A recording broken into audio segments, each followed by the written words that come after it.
Okay, wives, it's your turn.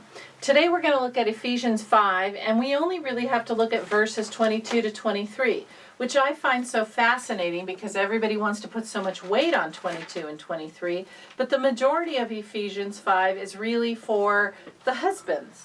So I did do some teachings on this already, and you can refer them over there, but don't go be reading their mail. Just let them go over there if they're ready, and they can look at it themselves. So in Ephesians 5, in 22 and 23, it says, "Wives, be subject to your own husbands as to the Lord, for the husband is the head of the wife, as Christ also is the head of the church, he himself being the Savior of the body." Well, submission is in there, the ugly S word that most of us want to fight against. I find submission to be a partnering thing. It's not where our husband has us under his thumb, but really there has to be some order, and God has said that the final word is with the husband.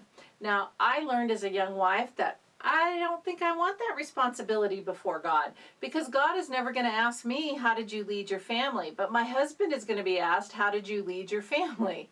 And so submission is a part of that, in the sense of if you can respect them and show reverence for your husband as if to Christ, not because they necessarily deserve it, but because as a Christian, we want to submit to what Christ has asked us to do.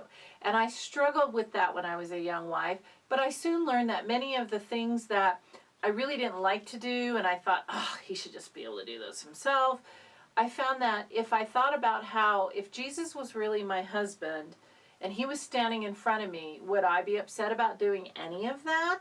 And the answer was no, I wouldn't be upset about doing any of that. So I learned how to do that.